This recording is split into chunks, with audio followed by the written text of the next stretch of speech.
4월 27일 화요일 하나님께서 주시는 말씀은 출애굽기 10장 1절부터 11절까지입니다. 봉독을 합니다. 여호와께서 모세에게 이르시되 바로에게로 들어가라. 내가 그의 마음과 그의 신하들의 마음을 완강하게 함은 나의 표징을 그들 중에 보이기 위함이며 내게 내가 애굽에서 행한 일들 곧 내가 그들 가운데서 행한 표징을 내 아들과 내 자손의 귀에 전하기 위함이라. 너희는 내가 여호와인 줄을 알리라.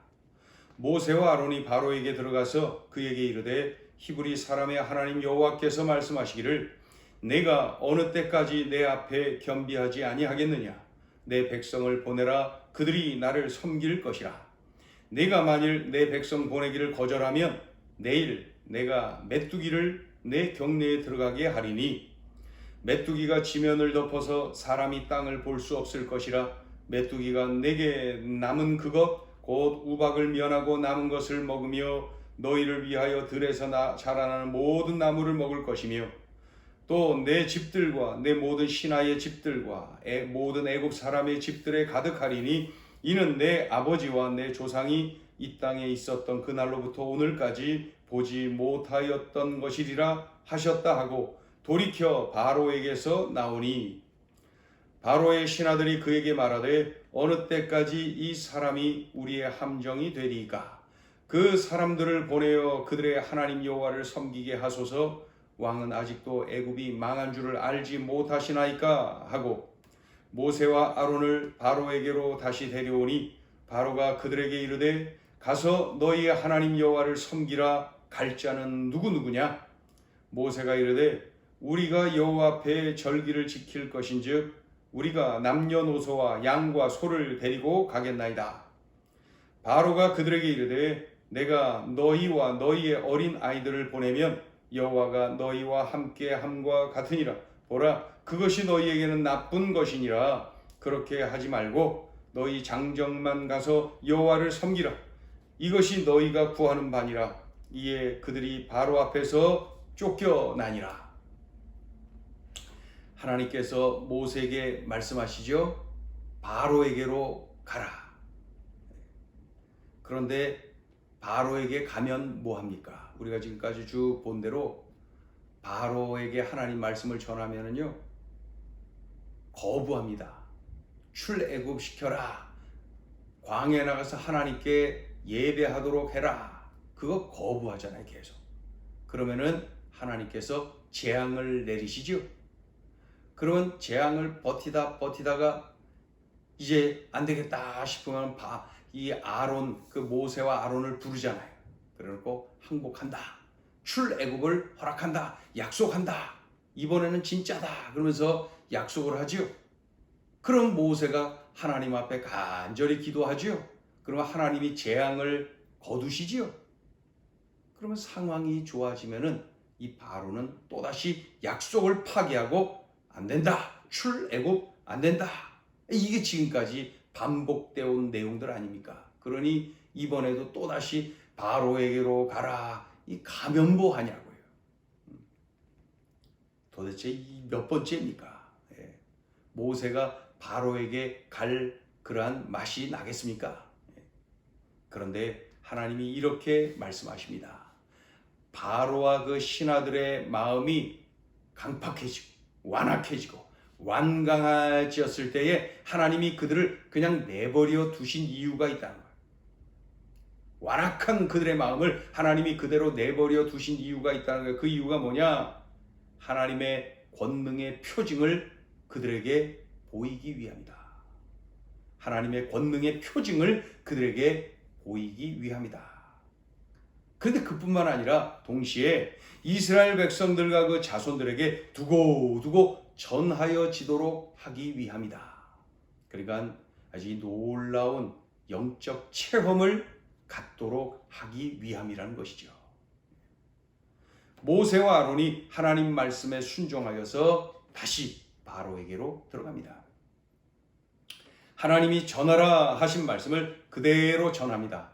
오늘 전하는 내용은 이렇습니다. 하나님 백성을 애굽에서 내보내라. 그들이 하나님을 섬길 것이니라. 똑같은 내용이죠. 그런데 그 다음에 이러해요.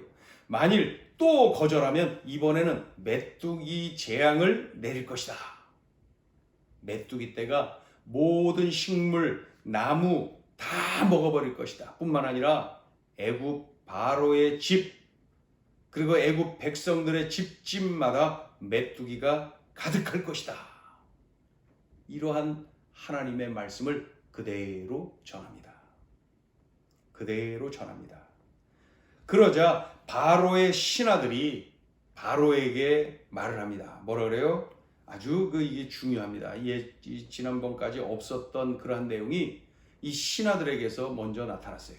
이스라엘 백성들을 내보냅시다. 그들의 하나님 여호와를 그새 섬기도록 좀 합시다. 이렇게 말하는 거예요. 그 다음에 더 치명적인 말을 합니다. 뭐라 그래요? 왕은 아직도 애굽이 망한 줄을 모르시나이까? 이렇게 말을 합니다. 그러면서 그 신하들이 모세와 아론을 부릅니다. 자, 7절 한번 읽어보죠. 7절 시작. 바로의 신하들이 그에게 말하되 어느 때까지 이 사람이 우리의 함정이 되리까? 그 사람들을 보내어 그들의 하나님 여호와를 섬기게 하소서. 왕은 아직도 애굽이 망한 줄을 알지 못하시나이까?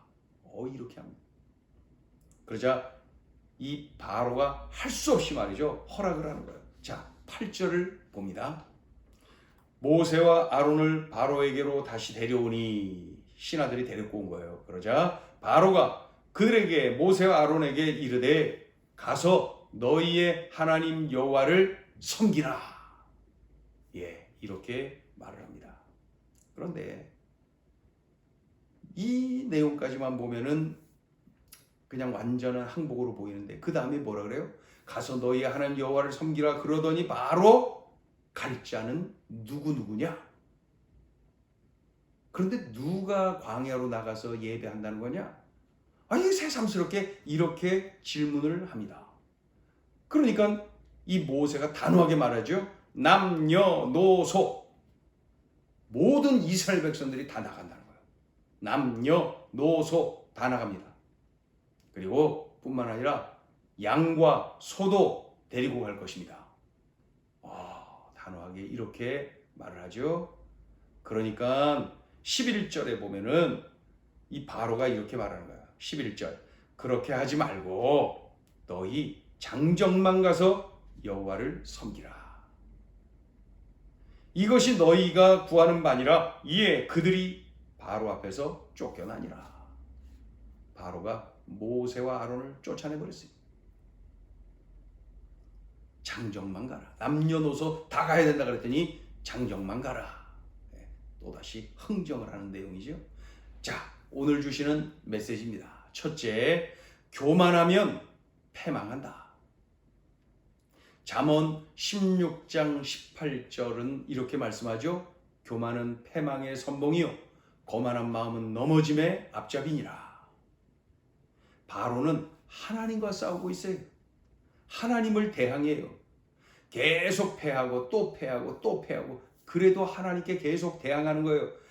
자신 때문에 이 백성들이 고통을 당하고 또 당하고 또 당하고, 그럼에도 불구하고 계속 하나님께 대항하는 것 좀 보십시오. 이 정도 되면은 하나님께 항복해야 정상 아닙니까? 그러나 계속 약속을 파기하면서까지 하나님께 대항하는 것 좀 보십시오. 그러니까 옆에서 보던 이 신하들이 말이죠, 너무너무 답답하니까 외치는 거예요. 그 이스라엘 백성들 좀 내보냅시다, 좀 제발. 그 나가서 그들의 하나님 여호와께 예배하도록 해줍시다 좀. 그리고 뭐라 그래요? 왕은 우리 애굽이 망한 줄 모르시나이까? 이렇게까지 소리를 지르고 있는 거예요. 그러니까 이 바로가 그냥 뜨끔하지 않았겠습니까? 이건 지금 온 백성이 외치는 그러한 소리이기도 할 것입니다. 이렇게까지 외치니까 뜨끔해갖고 말이죠. 이제 이 모세와 아론에게 말을 하는 거예요. 나가서 예배해라. 항복하는 것으로 보이죠. 그런데 뭐라고 말을 합니까? 너희 장정만 가라. 무슨 뜻이? 하나님께 계속 대항하겠다는 거예요. 왜 이렇게 멍청합니까? 왜 이렇게 멍청하냐면요, 교만해서 그렇습니다. 교만하면 지혜가 떠납니다. 그래서 교만이 치명적이라는 거예요. 교만하면 지혜가 떠납니다. 지혜가 떠나면, 지혜가 뭡니까? 분별력, 판단력, 선택 능력, 이게 지혜예요. 그러니까 지혜가 떠나가면은 분별력 떨어져. 판단하지도 못해, 선택하지도 못해. 그러니까 멍청해지는 거예요.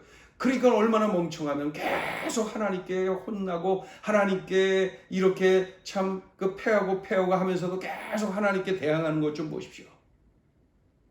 지혜가 완전히 떠나가 버린 거예요. 지혜가 떠나가면은 하나님께 대항합니다. 교만하면 지혜가 떠나가고, 지혜가 떠나가면 멍청하여져서 하나님을 대항하는 어리석은 자가 되는 것입니다. 그래서 패망하는 거예요. 그래서 교만하면 패망한다. 교만은 나를 패망의 길로 이끄는 것입니다. 이 잠언 16장 18절의 말씀, 교만은 패망의 선봉이요 거만한 마음은 넘어짐의 앞잡이니라, 이 말씀이 바로의 삶을 통하여 그대로 입증되는 것을 우리가 보게 됩니다. 명심해야 되겠어요.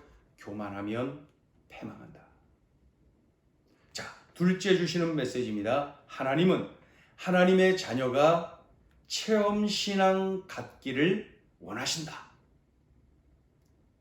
하나님이 모세에게 말씀하셨어요. 바로와 그 신하들이 완악하고 이 완강하고 강팍하고 그것을 하나님께서 그냥 내버려 두시는 이유가 있다는 거예요. 그게 뭡니까? 이 바로와 그 이 애굽의 백성들이 하나님의 권능의 표징을 볼 수 있도록 하시는 것이라는 거예요. 동시에 이스라엘 백성들에게는 거룩한 추억을 만드는 거예요. 체험신앙을 갖도록 만드는 거예요. 두고두고 자손 대대로 이야기할 수 있는 이 거룩한 이야기거리를 하나님께서 주고 싶으셨던 것입니다.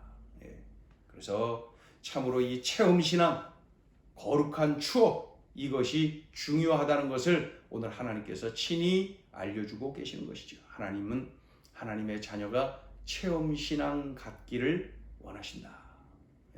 그래서 우리에게 말이죠, 고난이 밀려오거든 그 고난을 보고 고난으로 보지 말고 하나님이 기도거리 주시는구나, 하나님이 간증거리 주시는구나, 하나님이 체험신앙 갖도록 하시겠구나, 이러한 믿음으로 그 고난 앞에 서는 것입니다. 그래서 하나님의 은혜로 능력으로 승리하게 되는 것이죠. 그래서 우리가 정말로 자손 대대로 또 내 삶 다하는 그날까지 그 거룩한 추억, 이 영적 체험, 이 체험 신앙을 가지고 사는 것이죠. 왜 이렇게 살기를 원하시나요? 단단해지거든요. 견고해지거든요. 그래서 그 고난이 밀려면 아유 그때도 그러셨는데 뭐 아유 그때는 더한 것도 이기게 하셨는데 뭐 그때는 더 하나님께서 은혜를 주셨는데 뭐 하나님께서 그때 더 그냥 막 책임져 주셨는데 뭐 이러한 그 흔들림 없이 하나님께 집중하도록, 그래서 승리하도록 만드시는 그러한 그 체험 신앙을 갖도록 하시는 것입니다. 명심해야 되겠습니다. 하나님은 하나님의 자녀가 체험 신앙 갖기를 원하신다. 기도하겠습니다. 하나님 아버지, 교만하면 패망합니다. 이 사실 명심하여서 일생 겸비함, 참으로 겸손하여서 하나님 앞에 낮아지는, 그리고 하나님의 지혜를 받아 누리는 하나님의 자녀들로 살게 하여 주옵소서. 또한 하나님, 날마다 그 고난을 바라보는 눈이 달라져서 고난 앞에서 하나님이 기도거리 주신다, 하나님이 간증거리 주신다, 하나님이 체험신앙 갖도록 하시는구나, 믿음으로 고백하며 믿음으로 승리하는, 그리하여 단단해지는, 견고해지는 믿음의 용사들 되게 하여 주옵소서. 주님, 이러한 저력 있는 견고한 믿음의 삶을 오늘도 살아내게 하여 주옵소서. 예수님의 이름으로 기도 올리옵나이다.